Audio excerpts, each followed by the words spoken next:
প্রথমত হচ্ছে আমরা যে লাস্ট ফেজে যে প্রিপারেশন ক্যাম্পটা করেছি এখানে মিরপুরে প্র্যাকটিস ম্যাচ খেলেছি।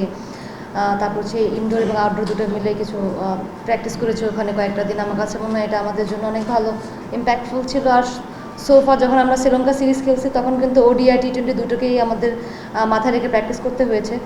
সো ওইখানে কিছু ম্যাচ খেলেছি এখানে যেগুলো আমাদের ফরে যদিও আসেনি, বাট বলবো যে ইন্ডিভিজুয়ালি কিছু প্লেয়ারের অনেক ভালো ভালো পারফরমেন্স ছিল যেগুলো টিমকে অনেক বেশি বুস্ট আপ করেছে আই গেস। এবং নেক্সট হচ্ছে আমরা যেহেতু স্কটল্যান্ডে যাব ট্রাই সিরিজ খেলার জন্য, সো আমাদের জন্য বলবো যেটা অনেক বড় একটা অপরচুনিটি থাকবে বিফোর ওয়ার্ল্ড কাপ, যে আমাদের টিমটা আসলে কতটুকু বেটার ক্রিকেট খেলবে এবং ম্যাচ উইন করবে ওয়ার্ল্ড কাপে। স্কোয়াড আমি বলবো যে যেভাবে সব কিছু বিবেচনায় রেখে আসলে সিলেকশন করা হয়েছে, সিলেক্টর এভাবেই চিন্তা করেই টিম দিয়েছেন সো ফার। এবং আমি যেটা মনে করি যে ওয়েল এনাফ ব্যাটার আছে, বোলিং অ্যাটাকও অনেক ভালো আছে। সো এখন হচ্ছে আসলে আমাদের ভালো খেলার পালা।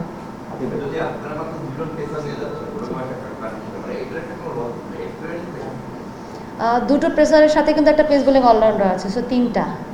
সো আর সব থেকে বড় কথা যেটা মানে আমি প্রায় সময় এখন এই প্রশ্নের সম্মুখীন হচ্ছি যে এই ইংল্যান্ডের কন্ডিশনে কেন দুটো পেসার। এটার রিজন হচ্ছে যে আমরা এই দুই পেসারকেই কিন্তু লাস্ট 6 মান্থ ধরে কিন্তু টিমের সাথে কন্টিনিউয়াসলি তারা খেলতেছেন। সো আমাদের আমি মনে করি যে চিন্তা এটাই ছিল যে এমন প্লেয়ার আসলে ক্যারি করা যারা আসলে মানে রেডি টু প্লে ওয়ার্ল্ড কাপে। কারণ মারুফার কথা যদি বলি, সে কনসিস্টেন্টলি বলবো টিমের জন্য অনেক ভালো করে আসতেছে, পারফর্ম করছে। এবং তৃষ্ণাও কিন্তু বলবো যে প্রুভেন অলমোস্ট, কারণ লাস্ট সিরিজে আমি ওর পারফরমেন্স দেখেছি এবং কোয়ালিফাইও দু একটা ম্যাচে যে সুযোগ পেয়েছে ওখানে সে ভালো করেছে।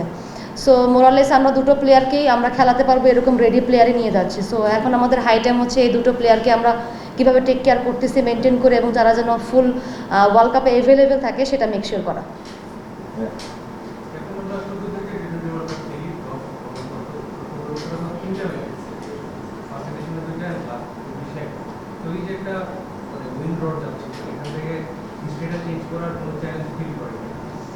সর্বপ্রথম হচ্ছে লাস্ট টি20 ওয়ার্ল্ড কাপে আমরা একটা ম্যাচ উইন করেছিলাম দুবাই। দেন কিছু ভালো ক্রিকেট ওখানে খেলেছি, বাট ম্যাচ উইন আমরা করতে পারিনি। সো ফার লাস্ট ইয়ার থেকে আমার কাছে এইবার যেটা মনে হচ্ছে আমাদের এর থেকে বেটার পসিবিলিটিস আছে যে আরও ম্যাচ উইনের সংখ্যা বাড়িয়ে তোলা। এবং কারণ হচ্ছে আমি যেটা ফিল করি যে টিমের ভিতরে এখন অনেক পারফর্মার অ্যাড হয়েছে যেটা আগে ছিল না। আগে দু একটা প্লেয়ারের উপর অনেক ডিপেন্ডেন্ট ছিল টিম, বাট এখন নাওয়াডেজ কিছু প্লেয়ার আছে যারা হচ্ছে কাম আপ করতেছে টিমের পারফরমেন্সে, এবং তারা আছে এবং স্পেশালি হচ্ছে প্লেয়ারদের ভিতরে যে হাংরিনেসটা আছে যে না আমরা আসলে ওয়ার্ল্ড কাপের মতো স্টেজে ভালো খেলতে চাই না, শুধু আমরা ম্যাচ উইন করতে চাই। সো ওই দিক থেকে চিন্তা করলে আমার কাছে মনে হয় এবার আমরা আরও বেটার ওয়েতে আরও 2 থেকে 3টা ম্যাচ উইন করার দিকে চিন্তাভাবনা আমাদের আছে। এবং ডেফিনেটলি টিমের যে অবস্থান এখন এবং কিছু প্লেয়ার আছে অনেক বেশি কনসিস্টেন্ট টিমের জন্য, স্পেশালি টি20 ফর্ম্যাটটা অনেক বেটার ওয়েতে ক্রিকেট খেলতেছে ইন্ডিভিজুয়ালি। সো যদি আমরা কালেকটিভলি ক্রিকেটটা খেলতে পারি ওয়ার্ল্ড কাপের মতো স্টেজে, সো ডেফিনেটলি বেটার রেজাল্ট পাবো লাস্ট অনেক ওয়ার্ল্ড কাপের থেকে।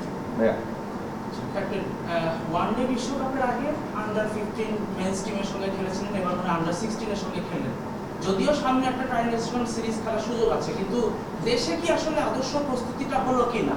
আরেকটা প্রশ্ন হচ্ছে যে পারফর্মার আছে এটা আপনি বলছিলেন, কিন্তু স্কোয়াডে এমন একজন প্লেয়ার রয়েছেন যিনি আসলে রিসেন্ট পাস্ট কোনো ইন্টারন্যাশনাল ম্যাচ খেলেনি। আমি তাজরিহারের কথা বলছি, 8 ম্যাচ 7 ইনিংস মাত্র 44 রান।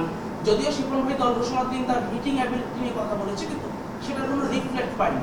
এখন ক্যাপ্টেন হিসেবে কি মানে আপনার কোনো পার্সোনাল ডিমান্ড ছিল যে না তার হিটিং অ্যাবিলিটির জন্য রাখা উচিত, নাকি এটা শুধুমাত্র সিলেক্টরস কল ছিল? প্রথমত যেটা আপনি বলেন প্রিপারেশনের যে বিষয়টা, আমি বলবো যে প্রত্যেকবার আইসিসি কোনো টুর্নামেন্ট খেলার আগে কখনোই আমরা কোনো ইন্টারন্যাশনাল সিরিজ বা ওইরকম কোনো প্রিপারেশন পাইতাম না একদমই। সো এটা আমাদের একটা কমপ্লেন ছিল।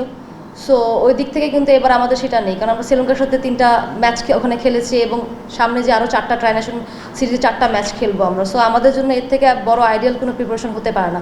প্লাস হচ্ছে আইসিসি থেকে আমাদের 2টা প্র্যাকটিস ম্যাচ আছে। সো আমাদের কাছে যেটা মনে হয় যে আমরা গুড এনাফ ওয়েতে যেই আসলে মেন ম্যাচ খেলতে যাব, সে ইনাফ প্রিপারেশন হবে টিমের জন্য। এবং বড় টুর্নামেন্টের আগে প্রত্যেকটা কম্বিনেশন ঝালে নেওয়ার জন্য আমাদের ইনাফ টাইম থাকবে স্টিল। আর যেটা হচ্ছে যে বাংলাদেশের ফ্যাসিলিটি ওয়াইজ যা যা আসলে করার দরকার, যা যা আমাদের পাওয়ার মতো ছিল সেগুলো আমরা পেয়েছি এবং আমরা চেষ্টা করেছি প্লেয়াররা যতটুকু সম্ভব সেটাকে কাজে লাগানোর জন্য। আর তাজনিহারের কথা যেটা বললেন যে অনেক সময় আপনি কিছু কিছু প্লেয়ারকে দেখবেন যে আপনি যেটা বললেন স্টার্সে বললেন 8 ম্যাচে 7 রান এই টাইপসের কিছু, বা কিছু খুবই অল্প রানও 8টা 7টা ম্যাচ খেলছে।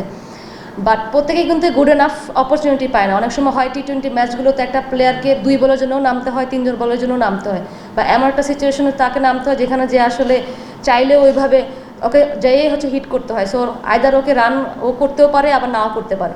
বাট আমরা সিলেক্টররা বা হচ্ছে আমরা টিম ম্যানেজমেন্টে যারা থাকে বা আমি যেটা দেখি যে ওই প্লেয়ারগুলো আসলে প্র্যাকটিসে কেমন করতেছে বা প্র্যাকটিস ম্যাচগুলোতে তার অ্যাবিলিটি কেমন দেখাচ্ছে বা স্পেসিফিক রোলের জন্য। তো তাজনিয়াকে অ্যাড করার এটা একটা রিজন ছিল, কারণ ওরা হিটিং অ্যাবিলিটি যেটা হচ্ছে সিলেক্টর স্যার অলরেডি মেনশন করেছেন যে ওরা হিটিং অ্যাবিলিটি আছে।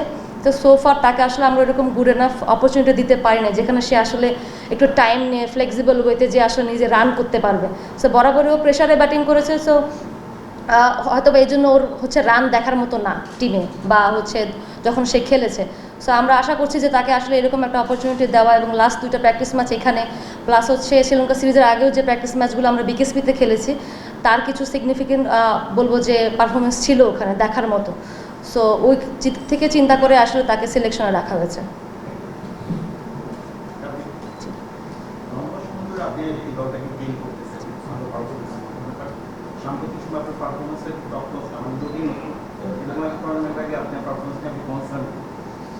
অবশ্যই, কারণ দেখেন আমি যেখানে ব্যাটিং করি সেটা অনেক ইম্পর্ট্যান্ট একটা জায়গা। সো ওইখানে যদি আমি বিগত লাস্ট 2 বছরে বা 3 বছরে বা বলতে পারেন পুরো ক্যারিয়ারে যেভাবে ব্যাটিং করে আসছি স্পেশালি টি-20 ফরম্যাটে, সেভাবে লাস্ট কিছুদিন হয়তো বা ব্যাটিং করতে পারিনি। বাট আমার কাছে মনে হয় আমার নিজের প্রতি আমার ফেথ আছে এবং টিম ম্যানেজমেন্টেরও আছে, এবং লাস্ট কিছুদিন ধরে যেভাবে প্র্যাকটিস করছি স্পেশালি আমি হচ্ছে একটা মোমেন্টামের অপেক্ষা, সামনে যে ট্রাই নেশন সিরিজ আছে ট্রাই করব আমি আমার নিজেকে সেম আগের মতো করে দেখতে, কারণ এটা অনেক বেশি বলবো যে ইম্পর্টেন্ট হয়ে দাঁড়িয়েছে টিমের জন্য।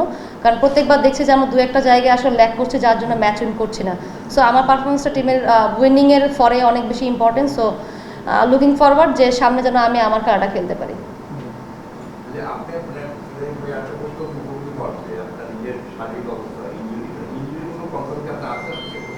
না, একদমই নাই। দেখেন আমি জানি না এই জিনিসটা আসলে কেন বারবার আসতেছে। আমি একটা কথা বলি, 2017 সাল থেকে আমার ডান হাতের এখানে লিগামেন্ট নাই, লিগামেন্ট ছিঁড়ে গেছে। সো আমার কথা হচ্ছে আমি এত বছর ধরে খেলতেছি, কেউ কি কখনো এই জিনিসটা জানতে পেরেছেন?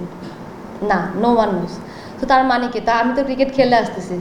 সো এটা আমি এই জন্য বলতেছি যে রিসেন্টলি আমি জানি না এই জিনিসগুলো কেন আসতেছে।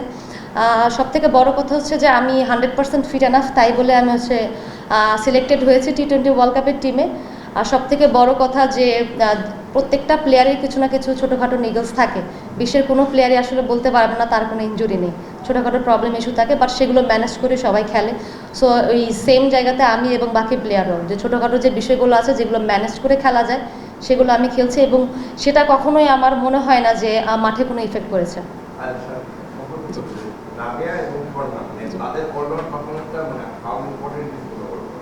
Very important. আমি যেটা বলবো যে স্বর্ণা স্পেশালি আমি যেটা বলবো ওর যে অ্যাবিলিটি আছে ক্রিকেট খেলার, যেভাবে ও পারফর্ম করছে, বাট সে কনসিস্টেন্ট না টিমের জন্য। বাট ওর ক্যাপাসিটি অনুযায়ী ও যদি ক্রিকেটটা খেলতে পারে এবং কনসিস্টেন্ট হয় টিমের জন্য, যে লাস্টের দিকে যে হিটিংটা অনেক বেশি ইম্পর্টেন্ট হয়, ওর বড় খেলার অনেক বেশি বলবো যে ক্যাপাসিটি আছে, সেই অনুযায়ী যদি ক্রিকেটটা খেলতে পারে সেটা আমাদের টিমের জন্য অনেক বড় ইম্প্যাক্টফুল একটা জায়গা হবে। এবং রাবের যে বিষয়টা, ও ওয়ান্ডারফুল একজন বোলার, বাট ব্যাটিংটাও করতে পারে, বাট স্পেশালি ও যদি ওর বলো পোটেনশিয়াল অনুযায়ী যদি টিমের জন্য কন্ট্রিবিউট করতে পারে সেটা আমাদের জন্য একটা এক্সট্রা কিছু অ্যাড হবে।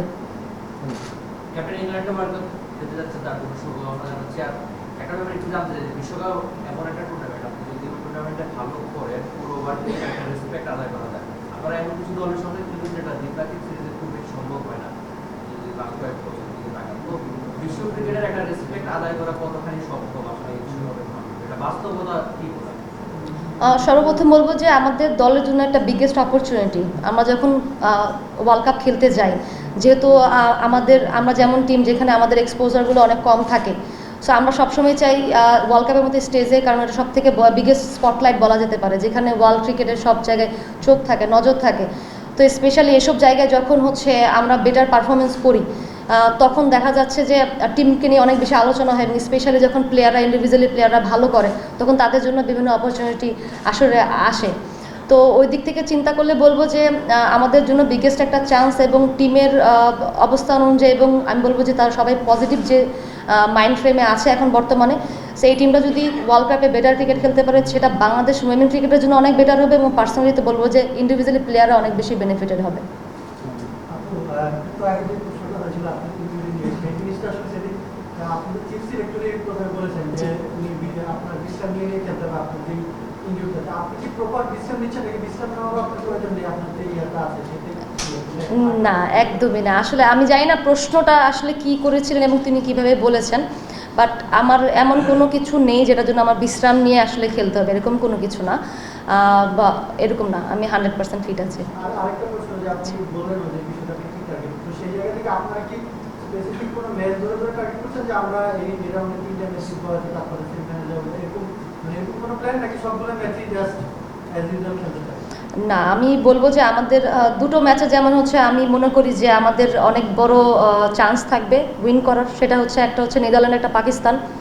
সেকেন্ড হচ্ছে আমার কাছে যেটা মনে হয় ভারতের সাথে আমাদের খেলার অভিজ্ঞতা আছে, আর সবথেকে বড় কথা যে তাদেরকে আমরা এর আগেও এক্সকিউজ মি ভারত এবং সাউথ আফ্রিকার সাথে আমাদের ম্যাচ উইন করার অভিজ্ঞতা আছে। সো ওদিক থেকে স্পেশালি ম্যাচ বাই ম্যাচ যাওয়ার প্ল্যানই আমাদের আছে, বাট স্পেশালি আমি যেটা বলবো যে যদি আমরা স্টার্টটা অনেক বেটার পাই, একটা মোমেন্টাম যদি ক্রিয়েট করতে পারি, সেটা ডেফিনেটলি আমাদের থ্রু আউট দ্য টুর্নামেন্ট অনেক বেশি হেল্প করবে।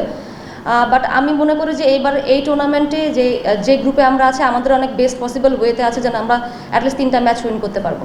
লাস্ট কোশ্চেন ক্যাপ্টেন ইংল্যান্ডে যাচ্ছেন যাদের লাস্ট ম্যাচে সাউথ আফ্রিকা লস ওইটা নিয়ে আসলে কতটা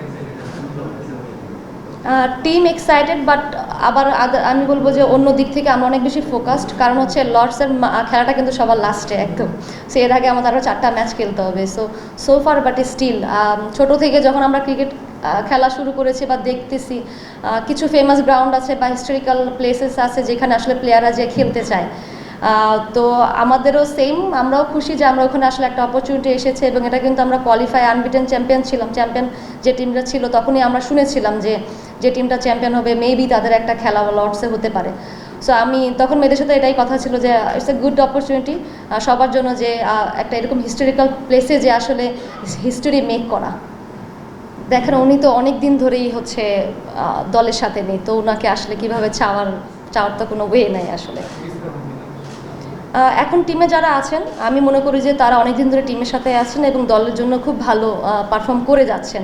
তো সো ফার আমার কাছে মনে হয় তাদের প্রতি ভরসা রাখছে, এবং মারুফ স্পেশালি যদি মারুফার কথা বলি, আপনারা জানেন যে মারুফাকে প্রত্যেকটা টিমের প্লেয়ারই প্রত্যেকটা টিমই কিন্তু অনেক কাউন্ট করে খেলে। সো মারুফ অনেক বেশি ভাইটাল হবে, এবং তৃষ্ণা বলবো যে খুবই ভালো পারফর্ম করছে টিমের জন্য। সো ফার দুজন প্লেয়ারই। অস্ট্রেলিয়ার যে ভাবনাটা বাকিগুলো তো মোটামুটি আছে, এবং সাউথ আফ্রিকা নিয়ে বললেন দেখেন অস্ট্রেলিয়ার সাথে আমাদের ডিফারেন্সটা অনেক বেশি অনেক সময় থাকে, বাট কোনো টিমে আনবিটেবল না। বাট আমি যেটা মনে করি যে অস্ট্রেলিয়ার সাথে খেলতে গেলে আমাদের কারেজের অনেক বেশি দরকার পড়বে, মাইন্ডসেটটা অনেক বেশি ইম্পর্টেন্ট। আমি প্লেয়ারদের ভিতরে একটা জিনিসই ছিল যে আগে যে জিনিসটা ছিল আমরা অনেক সময় নাম চিন্তা করেই আসলে নিজেদের ভিতর থেকে গুটিয়ে নিতাম নিজেদেরকে, নাম মনে হয়তো বা তাদেরকে বিট করাই পসিবল না। বাট পজিটিভ মাইন্ডসেট এবং কারেজ নিয়ে যদি খেলা যায় যে না আমরা পার্টিকুলার ডেটাই চিন্তা করতেছি, আমরা কাদের এগেনস্টে খেলতেছি সেটা আমরা চিন্তা করবো না, আমরা আমাদের বেস্ট পসিবল ওয়েতে ক্রিকেটটা খেলবো, সেটা চিন্তা করে যদি আমরা অস্ট্রেলিয়ার এগেনস্টেও খেলবো, আমার কাছে মনে হয় বেটার ক্রিকেট খেলা, কম্পিটিটিভ ক্রিকেট খেলা এবং তাদেরকে টাফ সিচুয়েশন আমরা দিতে পারবো। Last question. আচ্ছা, আপনি একটু জানতে চাই ব্যাটিংটা নিয়ে। আমরা যদি সবচেয়ে 2 বছরের কথা চিন্তা করি, যেখানে বাংলাদেশের ব্যাটারদের স্ট্রাইক রেট হচ্ছে 103, আপনি যদি ওয়ার্ল্ড ক্রিকেটের বাকি দলগুলো চিন্তা করেন সেখানে 130-এর আশপাশে, বিশেষ করে সেরা 4টা-5টা দল। তো এই পার্থক্য কেন? আর আপনি যখন জানতেন যে আপনার সমস্যা ব্যাটিং, সবশেষ কয়েক বছরে আমাদের বোলারাই আমাদের অসংখ্য ম্যাচ দিয়েছে, সেটা আপনি অনেক বোলারের নাম নিতে পারেন, কিন্তু ব্যাটিংয়ের এই সমস্যা যখন আপনি যে আপনার সমস্যা জানবেন তখন তো সমাধান খোঁজাটা কঠিন, তা নিয়ে কতখানি কাজ হয়তো হচ্ছে। স্ট্রাইক রেটের যে একটা বিষয় আমি আপনাকে একটা জিনিস বলি যে এটার একটা বড় রিজন হচ্ছে যে কনসিস্টেন্সি। কারণ প্লেয়াররা দেখা যাচ্ছে একদিনে, আমি যদি রিসেন্ট কিছু এক্সাম্পল আপনাকে বলি যে একটা ম্যাচে দেখা যাচ্ছে যে একজন 32 বলে হচ্ছে 50 করতেছে, পরের দিন সিচুয়েশন এমন ক্রিয়েট হচ্ছে সে আবার যে 48 বলে 50 করতেছে। সো ওই যে একটা স্ট্রাইক রেট মেনটেনের যে বিষয়টা সিচুয়েশন ওয়াইজ ওটা আমরা মেনটেন করতে পারতেছি না as a batting unit. Specially এরকম বড় ইনিংস খেলার অপরচুনিটি কিন্তু টপ অর্ডারেই থাকে। সো টপ অর্ডারে আমরা যেরকম হয় যে অনেক সময় যখন ওপেনার থেকে বা স্পেশালি পাওয়ার প্লেতে ভালো একটা স্কোর আসে পরে যে ওই মোমেন্টামে আমরা বেটার স্ট্রাইক রেটে ব্যাটিং করতে পারি, কিন্তু আবার যখন আর্লি 2-3টা উইকেট পড়ে যাচ্ছে পরে যে হচ্ছে আমাদেরকে একটু হলেও ধরে খেলতে হচ্ছে, যখন ওই সময় আসলে এরকম হাই রেটেড হচ্ছে স্ট্রাইক রেট মেনটেন করা হয়ে ওঠে না। সো আমি মনে করবো যে এটা একটা বিগেস্ট একটা ইস্যু যেটা হচ্ছে আমাদেরকে এই স্ট্রাইক রেটের একটা তারতম্য সৃষ্টি করে দিয়েছে। লাস্ট কোশ্চেন শেষ। ভারত স্টেশন ম্যানেজার কিন্তু বড় করে পারফর্ম করতেছে। জি। ম্যাচের ব্যাপারটা হচ্ছে ম্যাচ করার শুরু জি। কিভাবে ম্যানেজ করা গুড কোয়েশ্চেনের আপাতত আমি যেটা বলতেছি যে হ্যাঁ, অনেক সময় হয় কি যে আমরা নাহিদাকে এত বেশি ম্যাচের জন্য ও খেলে, যার জন্য আমরা হচ্ছে মেঘলাকে ওইভাবে অপরচুনিটি দিতে পারি না। বাট ওকে আমরা কিন্তু প্র্যাকটিস ম্যাচেস বলেন অন্যান্য সময়গুলোতে ওকে সেম ওয়েতেই আসলে প্রিপেয়ার্ড রাখার চেষ্টা রাখি, যে যেন হচ্ছে ও যখনই সুযোগটা পায় সে যেন হচ্ছে সেম ওয়েতে আসলে নিজের পারফরমেন্স ডেলিভার করতে পারে। তো ও সবসময় আমি চেষ্টা করে যে ওর মাইন্ডসেটটা যেন এরকম পজিটিভই থাকে। ও নিজেও জানে আসলে ও অপরচুনিটি অনেক কম পাবে, বাট ও চেষ্টা করে নিজেদেরকে ওইভাবে প্রিপেয়ার রাখার, কারণ যখন অপরচুনিটি আসবে দলের জন্য সে ডেলিভার করতে পারে।